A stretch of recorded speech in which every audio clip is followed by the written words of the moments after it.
দশম শ্রেণীতে থাকার সময়ই আব্বা চেয়েছিল আমি যেন আর পড়ালেখা না করি, তার একটা রিকশা আছে চড়া সুদে আমায়ও একটা কিনে দিবে যেন রিকশা চালাই। আমি জাবেদ। আমাদের পারিবারিক অবস্থা এত ভালো ছিল না। আমার আব্বা রফিক শেখ রিকশা চালাতেন, আম্মা শিউলি বেগম ঘরের কাজ করতেন, আমার ছোট আরও দুটো বোন ছিল মণি আর মালা। প্রায় রাতেই আব্বা লাল পানি খেয়ে এসে মাতলামি করত, আমাকে সামনে দেখলে পিটাইত আর আমার বই খাতা ছুঁড়ে ফেলে দিত। আম্মা কখনো আমারে সাপোর্ট করেনি, বরং আব্বার মতো টাকা কামাইতে বলতো। এসব সহজের বাহিরে চলে যাওয়ার পর আমি আমার এক শিক্ষকের বাড়িতে জাগির হিসেবে চলে যাই এবং সেখান থেকেই মেট্রিকটা পাশ করি। তারপর আর এলাকাতে থাকিনি, ঢাকা একটা গার্মেন্টসে চাকরি নিই।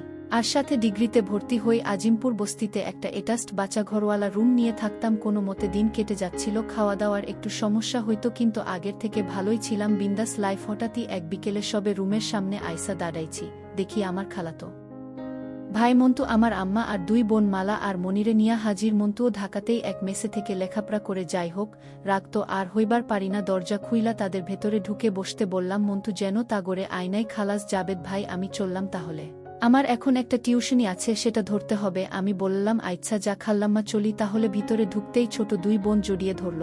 আমারও তাদের দেখা মনটা কেঁদে উঠল। আমার বোনগুলা আমারে সত্যিই অনেক ভালোবাসে। বাড়িতে থাকতেও যখন আব্বার মায়ের খাইয়া কাঁদতাম, বোনগুলা আমার চোখের পানি মুছে দিত। মা বলল, জাবেদ তুই এত পাষাণ কেমনে হইলি রে? আমগো কোনো খোঁজ খবরও রাখলি না? আমি বললাম তোমরা তো সুখেই ছিলা, কি আর খোঁজ রাখমু? আমার খোঁজ কেমনে পাইলা? আর এইখানেই কি মনে কইরা আইছো সেইটা কু? মা বলল, তোর বাপরে তো জেলে লইয়া গেছে রে বাপ, ব্যাংক লোন নিয়া চুকাইতে পারে নাই, এখন ভিটাও গেছে, আমরা এখন কই আর জামু ক? মন্তু থেইকা শুনলাম তুই ঢাকায়, তারে ধুইরা এখানে আসলাম আমি। কেন তোমার ভাইগো কাছে যাও নাই কেন? মা তোর বাপে তো তাদের কাছ থেইকাও আমার জমিন বেইচা টাকা নিছে, তারপর আরও কয়েকবার টাকা ধার নিছে, এখন কোনো মুখে যাইক বাপ? সব শুনে আমি মাকে সান্ত্বনা দিলাম। মাকে সান্ত্বনা দিলেও মায়ের হঠাৎ এখানে আসাটা আমায় চাপে ফেলে দিল। বিন্দাস লাইফের 12টা বেজে গেল। গার্মেন্টস থেকে মাসে যে টাকা পেতাম তা দিয়েও এক পরিবার চালানো কোনো ব্যাপারেই ছিল না। মা আসাতে খাওয়া দাওয়ার আর কোনো সমস্যা থাকলো না। সিঙ্গেল রুম হওয়াতে রাতে আমাদের সবাইকে এক খাটেই শোয়া লাগত। মা এক পাশে, মাঝে দু বোন এবং আরেক পাশে আমি। রাতে আমি ঘুমাতে পারতাম না। এক রাতে বাচ্চাঘরে যাওয়ার সময় দেখলাম মায়ের কাপড় অনেকটাই উপরে উঠে রয়েছে। আমি এগিয়ে এসে হাত দিয়ে মসৃণ পাটা একটু ছুঁয়ে দিলাম। এক কাঁপুনি অনুভব করলাম। ভালো করে দেখার জন্যে লাইটটা জ্বালিয়ে দিলাম। মার বয়স কতই বা হবে? 35 কিংবা 36, যদিও দেখে একদমই বোঝা যায় না। কথায় বলে ব্যবহারের সব জিনিসই ভালো থাকে। বাবাও তাকে ব্যবহারের উপরেই রেখেছিল। অনেক দিন থেকেই প্রমোশন হবে হবে করেও হচ্ছে না। অবশেষে রহমান সাহেব অফিস থেকে রিজাইন করাতে সুপারভাইজারের পদটা আমিই পাই। আসলেই মা আসার সময় আমার জন্যে সৌভাগ্য সাথে করে নিয়েছিল। তিনি আসার পরেই সবকিছুই যেন হাতের মুঠো মনে হচ্ছে। বিকেলে বস্তিতে ফেরার পথে 1 কেজি মিষ্টি নিয়ে নিলাম। দরজায় দাঁড়িয়ে টোকা দিতেই মা দরজা খুলে দিল, আর অমনিই আমি মাকে টেনে ধরলাম। দরজা বরাবরই খাচ্ছিল, মা সামলাতে না পড়ে খাটে পড়ে গেল। আর আমি মায়ের উপর মনের মধ্যে প্রমোশনের খুশি থাকলেও এখনকার উত্তেজনাটা অন্যরকম। হঠাৎ ছোট বোন মালা মিষ্টির বাক্সটা দেখে চিৎকার করে উঠল, আর এতেই মুহূর্তটা যেন শেষে হয়ে গেল। মা উঠে পড়ার জন্যে নড়েচড়ে উঠল, আমিও তার উপর থেকে সরে গেলাম। ছোট বোন মালা আর মনি জিজ্ঞাসা করতে লাগত, ভাইজান মিষ্টি নিয়ে আসলা যে? আমি বললাম, ভাইয়ার প্রমোশন হয়েছে রে পাগলি। মা বলল, প্রমোশন কি রে? আমি বললাম, আগের থেকে উপরে উঠে গেছি মা, এখন কষ্ট কম হবে, পয়সা বেশি পাবো। মা বলল, তা হইলে তো ভালোই হইল। আচ্ছা জাবেদ, তোর বাপরে জেল থেকে ছোটানোর ব্যবস্থা কর না। আমি বললাম, কেন? তার কথা মনে পড়তেছে নাকি? মা বলল, হ, মনে তো পড়বই, আমার স্বামী না? আমার সাথে থাকতে হইলে ভুইলা যাও, সে তোমাগরে কি দিছে? কষ্ট ছাড়া। আমি তোমাগোর সাথে থাকতে আর কাউরে লাগবো না। আর তুমি অহন আমার খাইতাছ, আমার পড়তাছ, এখন থেইকা আমারেই তোমার সব কিছু ভাববা। মা বলল, আচ্ছা। আমার মা এমনই, আগে বাবার খাইতো আর বাবা যা কইতো তাই সঠিক মনে করত, নিজের মাথা কখনো খাটায় না সে। আর এখন আমি যা কইতাছি তাই শুনতাছে। রাতে খাবার সময় ইচ্ছে করেই গা ঘেঁষে বসেছি। মা কিছুই বলেনি। খাওয়া শেষে বা হাতটা উরুর উপর রেখেই বিভিন্ন গল্প করতে লাগলাম, কি করে এই বস্তিতে উঠলাম হাবিজাবি। কিন্তু যাই বলছি মা আর দুই বোন মনোযোগ দিয়ে শুনল। এর ফাঁকে আমি হাতটা কাঁধে উঠিও মালা আর মনিকে বললাম, তোদের কাল স্কুলে ভর্তি করিয়ে দিব। ওরা তো খুশিতে হইচই করতে লাগলো। মা বাদ সাধল, কি দরকার স্কুলে যাওনের, ঘরে থাকবো, ঘরের কাম শিখব। আমি বললাম, একবার বলছি যাইব তো যাইব, এই যুগে লেখাপড়া ছাড়া চলা যায় না, বুঝলা? মা বলল, হু। আমি ধীরে ধীরে মায়ের উপর কৃতিত্ব নিতে লাগলাম, আর মায়ের অভ্যাসেই কর্তার কথা শোনা। এখন যেহেতু আমি কর্তা, তো আমি যা বলি তাই শুনবে। রাত যথেষ্ট হয়েছে, এবার শুতে হবে। আমি মাকে বললাম, মা, রাতে মণিমালা ঘুমের ঘোরে আমার গায়ে হাত পা তুলে দেয়, আমার ডিস্টার্ব হয়। এদেরকে এক পাশে দিয়ে তুমি এই পাশে শো। মা বলল, আচ্ছা ঠিক আছে বাপ। দেখলাম আমার কথাই রইল। মালা মণিকে এক পাশে দিয়ে মা আমার ডানেই শুয়েছেন। আমি ঘুমের ভান করে শুয়ে রইলাম। ঘুম তো আসছেই না।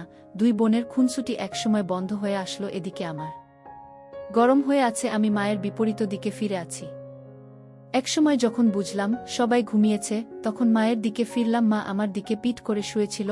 তার চুল থেকে নারিকেল তেলের ঘ্রাণ। হাত দিয়ে কাপড় উপরের দিকে তুলতে লাগলাম, মা কিন্তু একটুও নড়ল না। আমি বুঝে গেলাম মারও ইচ্ছে আছে। আমি মায়ের কানের কাছে মুখ নিয়ে বললাম, শিউলি, আজ থেকে তোমার স্বামী আমি, তোমার সব আমিই মেটাবো।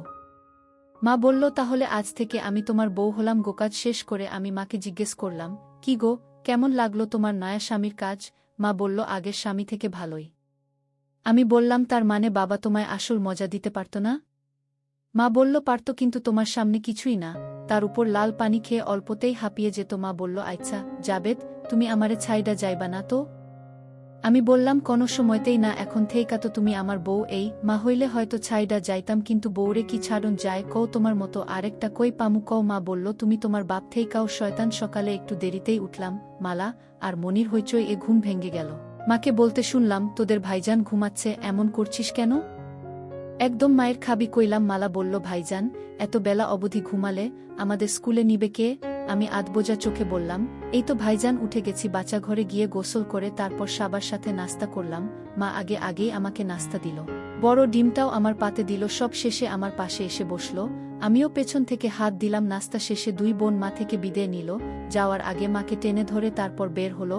আমিও সেই সাথে টেনে ধরে বললাম, আসছি গো বউ। মা বলল, তাড়াতাড়ি ফিরিও। মনি মালা থেকে 2 বছরের বড় ছিল, মনির ছিল 7, মলার 5 বছর।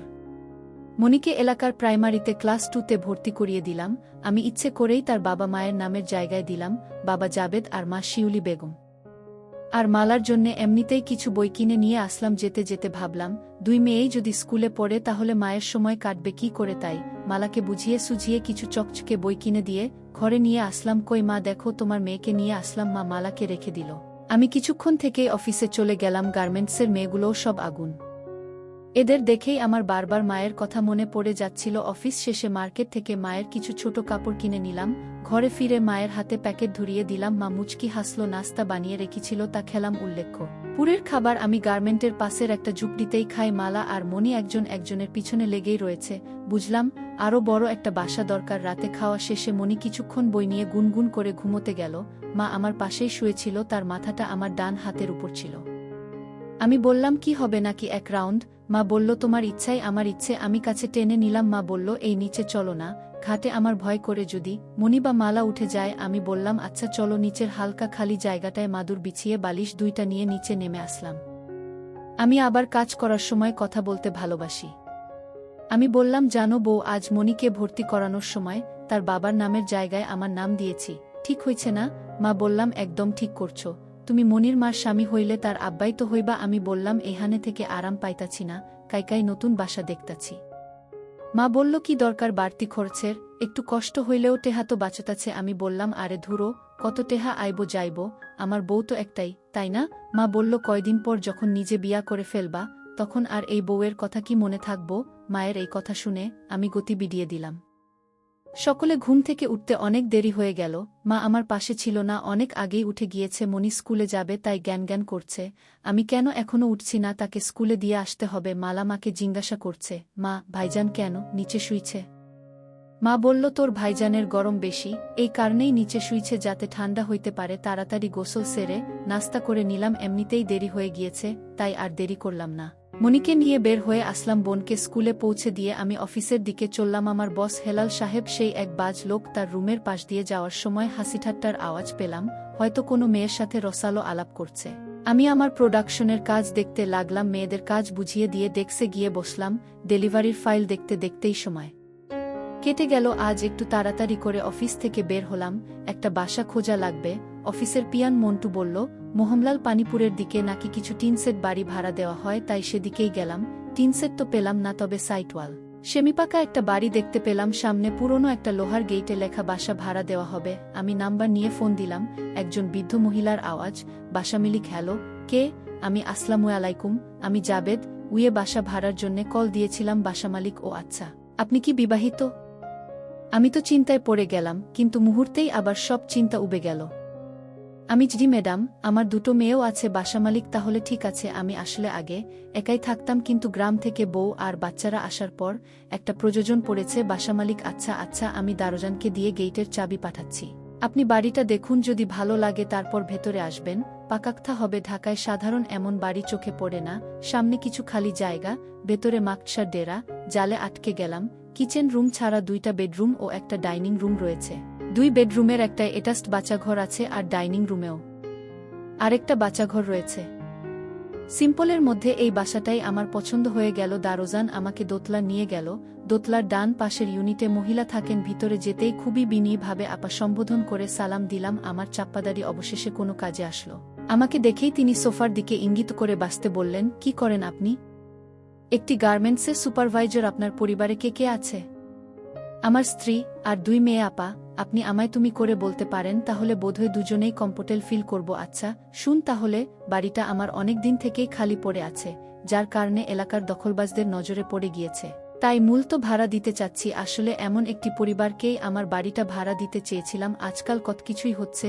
নতুন নতুন যুবক যুবতীরা পালিয়ে এসে স্বামী স্ত্রী পরিচয় দিয়ে বাসা ভাড়া নিচ্ছে, পরে পুলিশি ঝামেলায় পড়তে হচ্ছে আমাদের মালিকদের, যার কারণে পরিবারে বাচ্চা কাচ্চারা থাকলে তারপরও বিশ্বাস করা যায় বাড়িটা পেলে আমারও খুব উপকার হতো। কিন্তু আপা, ভাড়াটা কত দিতে হবে যদি বলতেন? বাড়িটা মূলত এই কারণে ভাড়া দিচ্ছি যেন সেটা অন্তত আমার দখলে থাকে। ভাড়ার টাকাটা আমার কাছে মুখ্য নয়। আমার বাড়িতে থাকতে হলে সব পরিষ্কার পরিচ্ছন্ন করে রাখতে হবে, তারপরেও কিছু ভাড়া তো দিতেই হবে। মহিলা মুচকি হাসলেন। 5,000 করে দিও, প্রতি মাসের 7 তারিখের মধ্যেই দিতে হবে। আর বিদ্যুৎ বিল তোমাদের হোক না সেমি পাকা, ঢাকার মধ্যে 5,000 টাকা অনেক কমেই। তারপরও এমন ভাব করলাম যেন আমার সে দেওয়া সম্ভব নয়। আপা, আরেকটু যদি কম রাখা যেত। আসলে 2 মেয়ের পড়ালেখার খরচ চালাতে প্রতি মাসেই আমাকে হিমসিম খেতে হয়। আচ্ছা শোনো, 4.5 দিও ব্যাস, এর থেকে কমাতে বলো না। আবার অনেক উপকার করলেন। আপা, আমি পকেট থেকে 1 মাসের টাকা বের করে অগ্রিম দিতে চাইলাম। মহিলা নিতে রাজি হয়নি। অ্যাডভান্স লাগবে না, তুমি বরং তোমার স্ত্রী সন্তানদের নিয়ে কালকেই শিফট হয়ে যেও। আমি বাবুলকে বলে দিব ঘর পরিষ্কার করে দিতে। বাবুল মালিক আপার ঝাড়ুদার ছিলেন। আমি বিদায় নিয়ে চলে আসলাম মোহামলাল পানিপুর থেকে সোজা আজিমপুর। মা দরজা খুলে দিতেই ক্লান্ত দেহটাকে বিছানায় এলিয়ে দিলাম। মায়ের ডাকেই তন্দ্রাটা ভেঙে গেল। মা খাটে ঝুঁকে আমায় ডাকছিল। ঘুমিয়ে পড়লা নাকি? ভাত খাবা না? আমি মায়ের এক হাত ধরে টান দিতেই সে নিচে এসে পড়ল। দ্রুতই আমার হাত ছাড়িয়ে নিয়ে উঠে পড়লেন। মণি আর মালা ভাত খাচ্ছিল। তরকারি গরম করেছি, ভাত খেয়ে নেও বাড়ো তুমি। আমি হাত মুখ ধুয়ে বোনদের সাথে যোগ দিলাম। মণি বলল, জানো ভাইজান আজ স্কুলের ম্যাডামে একটা কবিতা মুখস্থ করতে দিচ্ছে, তাই নাকি? তুমি কি মুখস্থ করছো? হুম। ভাইজান তুমি শুনবা নাকি? মাঝখানে মা ধমকে উঠল। মণি তোরে কইছি না খাবার সময় বেশি কথা না বলতে। মণি আর কথা না বলে ভাত খেতে লাগলো। মালাও চুপচাপ। বুঝলাম আমি এ ঘরের কর্তা হলেও করতি, কিন্তু মাই। আমি খাওয়া শেষ করে শুয়ে রইলাম। মণি এবার আমায় তার কবিতা শোনাতে থাকল। এদিকে মা খাটের এক কোণে উল্টো দিকে ফিরে চুল আঁচড়াচ্ছিলেন। তার চিকন কোমরটা লাইটের আলোয় হেব্বি দেখাচ্ছিলেন। ছোট বোনের কবিতার দিকে মনেই দিতে পারলাম না। এর মধ্যে মণি আরেকটা কবিতা পড়তে গেল। আবার মা বাদশাধেন। অনেক রাত হয়েছে, সকালে আবার স্কুলে যেতে হবে, ঘুমো এখন। মালা তার ওয়ার্ড বুকের ছবিগুলো দেখছিল। সে নারাজ। মা আমার তো স্কুল নেই, আমিও ঘুমাবো। ঘুমাতে হবে। সে বই রেখে চোখ বুজে রইল। মায়ের দিকে ইশারা দিতেই মা লাইট অফ করে আমার পাশে এসে শুলো। সে বোনদের দিকে ফিরে শুয়েছে। মা ধাক্কা দিচ্ছে এখনই যাতে কাজ শুরু না করি, কারণ বোনেরা হয়তো এখনও ঠিকমতো ঘুমায়নি। শিউলি, কাল থেকে আর আমাদের কষ্ট করতে হবে না। নতুন বাসা দেখেছি। শিউলি আমার মায়ের নাম। মা বলো কি দরকার ছিল আরে এভাবে? আর কতদিন? মা তা ঠিক কইছো, বাচ্চাগুলা দিন দিন বড় হইতাছে। এখন নতুন বাসাতে কিন্তু তুমি আমার বউ হিসেবেই যাবা, আর মালা আর মণি আমার মেয়ে। মা মনে এইটা কেমনে সম্ভব? আমি জানি না কেমনে সম্ভব, কিন্তু তুমি সম্ভব করবা মা। আমি না হয় তোমারে স্বামীর নামলাম, কিন্তু মালা মণি কি তোমাকে তাগো বাপ ডাকবো নাকি? ডাকবো, আর তুমিই ব্যবস্থা করবা যেমনেই পারো। আজ সবার আগে আমার ঘুমাই ভাঙল। দেখলাম মা পাশে শুয়ে আছে। কি মায়াবী এক নারী, চেহারাতেই দুনিয়ার সব মায়া এবং সরলতা। মায়ের সবচেয়ে বড় গুণ হল ঘরের কর্তার উপর বিশ্বাস রাখা আগে মায়ের উপর আমার অনেক রাগ জমেছিল কেন এই মহিলা কখনো বাবার আচরণের প্রতিবাদ করল না। আজ বুঝতে পারছি কেন করেনি। যার কাছে সে রাতের আধারে বশ্যতা স্বীকার করে নিয়েছিল, যার সাথে সে প্রতিরাতে রতিক্রিয়ায় মতে উঠত, তার কথার উপরে সে কথা বলতে শিখেনি, তার কথাই সে মাথা পেতে নিয়েছিল। হোক সেটা ভুল কিংবা শুদ্ধ। লক্ষ্মীটি সকাল হয়েছে, উঠবা না? মা ধীরে ধীরে চোখ খুলতে লাগল। মা কি ব্যাপার আইসকে, তুমি এত সকালে কেমনে উঠলা? তেমার টানে গো শিউলি।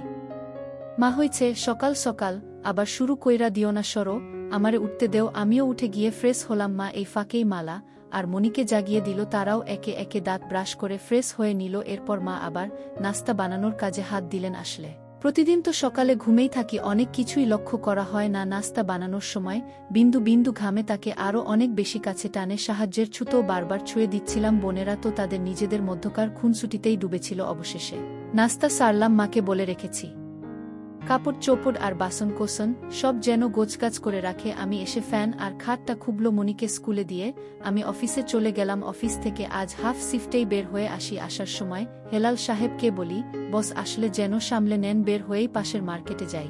মায়ের জন্যে একটা বোরখা দেখতে থাকি। মা যেহেতু হলদে সাদা রঙের, তার জন্যে কালো রংটাই পারফেক্ট মানাবে। মারেরই একটা বোরখা নিলাম এবং একজোড়া নতুন জুতো, কিছু চুড়ি আর হালকা একটা বড় মেকআপ বক্স মালা। আর মনির জন্যেও নতুন জামা আর জুতো কিনি। মা বলেছিল তার জন্যে নিরোধক বডি কিনতে, কিন্তু আমি কিনলাম না, কারণ এক সিনিয়র ভাই বলেছিলেন বডি খেলে নাকি শরীর মুটিয়ে যায়। আমি চাই না আমার মা প্লাস বউটা মুটিয়ে যাক। সব শপিং করা শেষে ঘরে ফিরে যাই। মা অনেক খুশি হলেন, মালাও খুশিতে আত্মহারা। মা ঘরের সব কিছুই গুছিয়ে রেখেছিল। আমি স্কুল থেকে মনিকে নিয়ে আসলাম, তারপর সিলিং ফ্যান ও খাটটা খুলে রাখলাম। মিনি ট্রাক ড্রাইভার রনিকে বলে রেখেছিলাম, ফোন দিতেই চলে আসলো। সব উঠিয়ে নিলাম। বস্তিতে কেউ তেমন পরিচিত ছিল না। এখানকার মানুষকে কখন আসে কখন যায় তারই ঠিক নেই। পরিচয় হবেটা কখন। মা বোরখা পরার পর তাকে পুরোই নায়িকাদের মতো লাগতেছিল। আরও মুখে হালকা মেকআপ করার কারণে বয়সও অনেক কম মনে হয়। মনি, মালা আর আমি সিএনজি করে মোহামলাল পানিপুর গেলাম। মালিক আপাকে ফোন দিতেই বাবুলকে দিয়ে চাবি পাঠিয়ে দিল। তালা খুলে গেটের ভেতরে ঢুকতেই দেখি সেদিনের সম্পূর্ণ উল্টো চিত্র। সেদিন কেমন অপরিষ্কার ছিল, আজ একেবারেই ঝকঝকে। বাড়িটা মায়ের অনেক পছন্দ হলো। বাবুল ভাই চাবি বুঝিয়ে দিয়ে চলে গেলেন। কিছুক্ষণ পর ট্রাক আসলে সেখান থেকে রনির সাথে ধরে সব মালামাল বাহির করে নিয়ে মোটামুটিভাবে খাট ফ্যান ফিট করার পর রনি সহ আমরা টিফিনকারি করে বয়ে আনা মায়ের রান্না করা মাংসের খিচুড়ি খেলাম। ভাবি খিচুড়িটা অস্থির হয়েছে। আমি কিন্তু রনিকে বলিনি যে সে আমার বউ, কিন্তু রনি অনুমান করে নিল। এ থেকে বোঝা যাচ্ছে শুধু আমার চোখে নয়, বাকিদের চোখেও মাকে কম বয়সী মনে হচ্ছে। মা, আরও কিছু নেও। রনি, না না ভাবি, এর থেকে বেশি খেলে আর নড়তে পারবো না আমি। তোর ভাবির হাতের রান্না সত্যিই খুব ভালো হয়। আমার বউ বলে না, নিরপেক্ষভাবেই বলছি। আমি হাসতে লাগলাম। মা, হইছে, তুমি এবার থামো, খাওয়া শেষে রনিকে ভাড়া বুঝিয়ে দিলাম। সে চলে গেল। মা এরই মধ্যে ঘর গুছানোর কাজে লেগে গিয়েছেন, একেবারে জাত গিন্নি। আমি ক্লান্ত হয়ে শুয়ে রইলাম। আমার পিচ্চি বোন মনিও ক্লান্ত হয়ে আমার পাশেই শুয়ে পড়ল। আর মালা মায়ের পিছনে পিছনে মায়ের কাজ বাড়াচ্ছে। মনি, ভাইজান, বাড়িটা আমার খুব ভালো লাগছে। আমি তাই নাকি রে? আমি তাকে কাতুকুতু দিতে থাকলাম। এর ফাঁকে আমি আবার ফার্নিচার দোকানে গেলাম। স্টিলের একটা খাট প্লাস ফোম এবং একটা সিলিং ফ্যান কিনে নিয়ে আসি। ঘর গোছাতে গোছাতে মাগরিবের আজান দিয়ে দেয়। এটাস্ট রুমে ছোট ওয়ার্ড্রোবটা এবং বড় খাটটা দিলাম। আর 2 রুমে স্টিলের খাট প্লাস সিলিং ফ্যান লাগালাম। কিচেনে সিলিন্ডার প্লাস চুলা ফিট করলাম। আর সব বাসনকোসন মা রান্নাঘরে সেলের উপর গুছিয়ে রাখল। সব টাকার উপর দিয়ে গেল। ভাগ্যিস আগ থেকেই ব্যাংকে কিছু টাকা করে রেখেছিলাম। মা অবশ্য বাড়তি খরচে বিরক্ত। তার এক কথা, কেন স্টিলের খাটটা কিনলাম? তার কানে কানে বললাম, রাতে বুঝবা। মা লজ্জায় টমেটোর মতো লাল হয়ে গেল। মাস্টার বেডরুমে ঢুকে বাচ্চাঘর থেকে আমি ফ্রেশ হয়ে নিলাম। তারপর মা ফ্রেশ হওয়ার জন্যে বাচ্চাঘরে ঢুকলো। বস্তির মতো এত কোলাহল আর শোরগোল থেকে বের হয়ে ভালোই লাগছে। অবশেষে মন মতো একটা বাড়ি পাওয়া গেল, মন মতো বিছানা। মালা আর মনি পাশের রুমে ফোমের উপর লাফাচ্ছিল। রাত 2, মাথার উপরে ফুল স্পিডে ফ্যান চলার পরেও ঘামে গা জবজব করছে। মা আর আমার দুজনেরই একই অবস্থা। কাজ করতে করতে কখন যে 3টে বেজে গেল বুঝতেই পারিনি। দীর্ঘ পরিশ্রমের কারণে ক্ষুধা লেগেছিল। আমাদের মা, ছেলের মা, রান্নাঘরে গিয়ে আমার জন্যে কিছু সেমাই বাটিতে করে নিয়ে আসলেন। সেমাই খাবা? হুমো। একটা জিনিস বহু আগ থেকেই লক্ষ্য করছি। যে দিন থেকে মায়ের সাথে প্রথম হয়েছিল সেদিন থেকেই মা আমারে যথেষ্ট সম্মান দিয়ে কথা বলে। মা আমার হাতে সেমাই দিয়ে নিজের জন্যে নিতে যাচ্ছিলেন। আমি তার হাত টেনে আমার পাশে বসিয়ে দিলাম। তারপর এক চামচ নিয়ে তার মুখে দিলাম আর পরে আবার আমি খেতে লাগলাম। বউ, তোমারে না কইছি মালা আর মিলিরে বলবা। আমারে যাতে আব্বা বইলা ডাকে। মা, আমারে কি এখনো তুমি বিয়া করছো? না। মা, তাহলে হেরা তোমারে আব্বা ডাকতে যাইব কেন? তার মানে তোমারে আগে বিয়া করা লাগবো? আচ্ছা, কালকাই তোমারে বিয়া করমু। এখন আসো, আরেক ধাপ হয়ে যাক। এই তোমার না সকালে অফিস আছে? আরে অফিস পরে, এদিকে আসো। সকালে ঘুম থেকে উঠি দু বোনের দুষ্টুমির শব্দে। আমি উঠতেই তারা চুপ হয়ে গেল। মা দেখলাম মুচকি মুচকি হাসছে। মায়ের হাসি দেখে টং করে উঠল। অতিকষ্টে নিজেকে সামলে বাচ্চাঘরে গিয়ে গা ধুয়ে ফ্রেশ হয়ে নিলাম। মা, কই গো, তোমার নাস্তা রেডি? আমি আসছি। নাস্তা করতে এসে দেখি বোনেরা আমায় দেখে দমে গেল। আমিও কিছুই বললাম না, চুপচাপ নাস্তা করে উঠে পড়লাম। আর মনিকে বলি স্কুলের জন্য রেডি হয়ে নিতে। নতুন বাসা থেকে স্কুলটা একটু দূরে হয়ে গেছি। আজ আমি দিয়ে আসি, কাল থেকে স্কুলের ভ্যানকে বলে দিব আমি আর মনি রিকশায় করে যাচ্ছি। তো মনি বলে উঠল, ভাইজান, মা বলেছে আজ থেকে যেন তোমারে আব্বা বইলা ডাকি। তুমিই হলে আমাদের নতুন আব্বা। মা যে আমার কতটা বাধ্যতা বোনদের প্রতি, তার নির্দেশ শুনে আরও বেশি করে বুঝতে পারলাম। তোদের মা যখন বলছে অবশ্যই ডাকবি, কিন্তু এতদিন তো তোমায় ভাইজান বলে ডাকতাম। ঠিক আছে, তো বড় ভাইজান তো বাপের সমান হয়, জানিস না? মাও একই কথায় বলছে। শোনো, মা ঠিকই বলেছেন। এখন থেকে কেউ যদি তোদের বাবার নাম জিগায়, ভাইজানের নাম বলবি। মা যখন আমাকে তোদের বাপ বানাইছেন, তোদের দেখার দায়িত্ব আমার। যে কোনো সমস্যা হইলেই আমায় বলবি, ঠিক আছে? ঠিক আছে ভাইজান। আবার ভাইজান?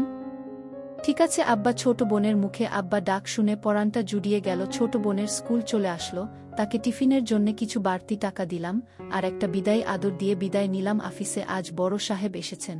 সবার সাথে আমারও ঘাম ছুটে গেল। যদিও গত এক মাসের প্রতিটি ডেলিভারির হিসেব আমার কারাই ছিল, কিন্তু হেলাল সাহেব অফিসে মেয়ে নিয়ে ব্যস্ত থাকায় তার হিসেবে গোলমাল দেখা দিল। বড় সাহেবের আমার মুখের তেমন একটা লাগাম নেই। চাকুরেদের যা তা বলে গালি দেওয়ার কাজে তিনি এক্সপার্ট। সবার মা বোন এক করলেও আমি বেঁচে গেলাম। তারপরও সারাদিন এক মুহূর্ত ফুরসত মিলেনি আমার সুন্দরী মাকে নিয়ে ভাবার।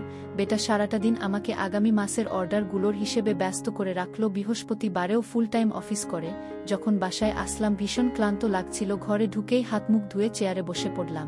মাকে ঠিক কি বলে ডাকবো বুঝতে পারছিলাম না। মা যেহেতু বোনদের বলেছে আমাকে বাবা বলে ডাকতে, তাই তাদের সামনে তো আর মাকে মা বলে ডাকা যায় না। এখন থেকে আমাকে তাদের বাবার মতো আচরণ করতে হবে, এবং মায়ের সাথে তাদের বাবা মানে আমার বাবার মতোই থাকতে হবে। তবেই তো ছোট বোনগুলো আমাকে বাবা বলেই মেনে নিবে। আর মা তার স্বামী হিসেবে আমার বাবা মাকে জাবেদের মা বলে ডাকত। বাবা কি তখন আর জানত যে একসময় এই জাবেদেই তার জায়গা দখল করে তার বউয়ের স্বামী হবে? মাকে মনির মা বলে ডাকতে মন্দ হয় না, দেখি কাজ হয় কিনা। মনির মা, কই গেলা? এই তো রান্না ঘরে, আমারে এক কাপ চা দিয়া যাও। এদিকে দেখলাম মালা আমার দিকে কেমন ভয়ে ভয়ে তাকাচ্ছে। আমি পকেট থেকে তার জন্যে আনা চকলেটের প্যাকেটটা বাড়িয়ে দিতেই দেখলাম তার ভয়টা দূর হয়ে গেল। এগিয়ে এসে আমার থেকে প্যাকেটটা নিল। এইতে আব্বু, তোর জন্যে এনেছি। মালা দৌড়ে গিয়ে মনির কাছে চলে গেল, আর তাকে বলতে শুনলাম, দেখেছিস আপু, নতুন আব্বা কত ভালো, আমার জন্যে চকলেট এনেছে। মনি আর মালা এবার চকলেট নিয়েই মজে গেল। আসলে এই বয়সে সেসব বাচ্চাগুলো ছোট থেকেই অনিশ্চয়তার মধ্যে বেড উঠে তাদের কাছে। বাবা বা ভাই এর মানেটা কোনো মাইনেই রাখে না, একমাত্র মাইনে রাখে এদের মা। এদের মা যদি কাউকে দেখিয়ে বলে এই তোর বাবা, তাহলে সেই ব্যক্তিকেই তারা বাবা মেনে নেই। মা চা নিয়ে আসলো। মায়ের কপালে আর নাকের ডগায় বিন্দু বিন্দু ঘাম জমেছিল, তাতে তার সৌন্দর্য যেন আরও বহুগুণে বেড়ে গিয়েছে। মা চা দিয়ে তাড়াহুড়ো করে চলে যেতে চাইল, কিন্তু আমি হাতটা ধরে দাঁড় করিয়ে দিলাম। এই এখন না, ঘুমাবার সময় চুলায় তরকারি দিয়ে আসছি, পুড়ে যাবে তো। আর এইদিকে যে আমার পুড়তাছে, তার কি হইব? তোমার কি পুড়তাছে? আমি চেয়ারে বসা ছিলাম, মাকে টেনে বসিয়ে নিচ থেকে শক্ত হওয়া বুঝিয়ে দিলাম। মনি আব্বা আব্বা বলে ডাকতে ডাকতে বাড়ি মাথায় তুলেছে। মা গিয়ে বকা দিল, এত জোরে চিৎকার দিচ্ছিস কেন রে? আমিও সেদিকে গেলাম। কি হয়েছে রে মা? আব্বা, শনিবারে স্কুলে সবার বাবা মা যাইব, তোমাদেরও যাইতে হইব। সে একটা আমন্ত্রণপত্র ব্যাগ হতে বের করে আমার হাতে দিল। দেখলাম প্যারেন্টস মিটিংয়ের কার্ড, এবং একান্ত উপস্থিতি নাকি আবশ্যক। আচ্ছা যাব, আমি আর তোর আম্মা দুজনেই যাব। চিন্তা করিস না। এদিকে খিদায় পেটটা চোচো করছে। কই তোমার হলো? হইছে। তোমরা সবাই খাইতে আসো। মা সবার আগে আমার জন্যেই প্লেট সাজিয়ে দিল। মুরগি এনেছিলাম, তাই রান্না করেছে। মায়ের রান্নার আসলেই কোনো জবাব নেই। খাওয়ার পর বোনগুলোকে নিও কিছুক্ষণ দুষ্টুমি করলাম। একসময় মায়ের বাঁকা খেয়ে দুজনেই শুয়ে পড়ল। আমি আজ সেকেন্ড বেডরুমে শুলাম। মা আর দুবোন অন্য বেডরুমে। কেন যেন ঘুম আসছিল না, মন চাইছিল পাশে পেতে। আমি জানি মা আসবেই। কিছুক্ষণ পর মা এই রুমে চলে আসলো এবং আমার পাশে শুয়ে পড়ল। মা আইছো জাবেদ, আমি সারা জীবন তোমার হইজা থাকতে চাই। আমিও তোমারে সারা জীবন আমার কইরা রাখমু। শিউলি কয়েক বছর আগেও কল্পনা করতে পারিনি যে আমি কোনো একদিন আমার সুন্দরী মায়ের পুরুষ হব, কিন্তু আজ সময়ের খেলায় আমার মা আমার বউ।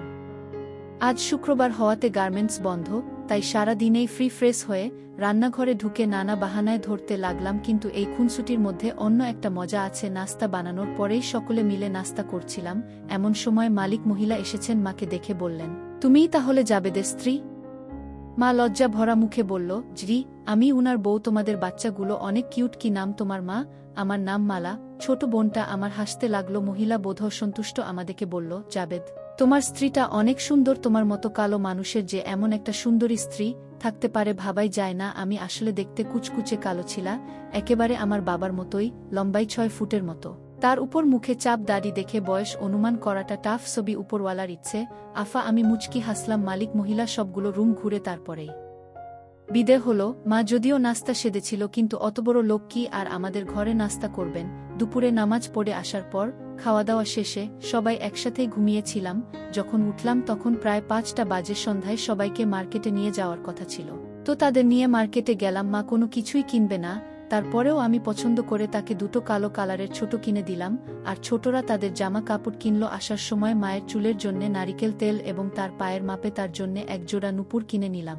মা তো অনেক খুশি হলো। বিয়ের পর নাকি তার শখ ছিল নুপুর পরার, কিন্তু বাবাকে কখনো বলে উঠা হয়নি, আর বললেও মনে হয় না বাবা দিত মার্কেটে যাওয়ার। মা আর আমি যখন বোনদের নিয়ে হাঁটছিলাম, সবগুলো পুরুষেরই চোখটা একবার না একবার মায়ের দিকে চলে যাচ্ছে। কিছু কিছু তো চোখ দিয়ে গিলে খাচ্ছে। মাকে বাড়িতে আসার পর ফ্রেশ হয়ে সবাই খাওয়া দাওয়া করে নিলাম। ইচ্ছে করেই ফ্যানটা বন্ধ করে দিয়েছিলাম, কারণ ঘামের গন্ধটা আমি নিতে চাচ্ছিলাম। গত 1 ঘন্টা ধরে অনেক কাজ করে দিয়েছি। মা তোমায় একটা কথা বলা হয়নি। কি কথা? তুমি না বাবা হতে যাচ্ছ? সেটা তো হলামেই। বউয়ের সাথে 2 মেয়েও বোনাস পেয়ে না। আসলে আমার পেটে বাচ্চা। তোমায় কিছুদিন ধরে বলবো বলে ভাবছি, কিন্তু ঠিক বলতে পারছিলাম না। কি বলো? সত্যি? তাহলে তো সত্যিই তুমি আমার বউ হলে। মা ভেবেছিল হয়তো আমি রাগ করব, কিন্তু আসলে আমি খুশিই ছিলাম। এরপর মা উঠে বাচ্চা ঘরে গেল ফ্রেশ হতে। হাঁটার সময় তার পায়ের নুপুরের শব্দে আমি আবার পাগল পাড়া হয়ে গেলাম। মায়ের জন্যে বিছানাতে অপেক্ষা করতে লাগলাম। আবার কাজ না করলে শান্ত হবে না।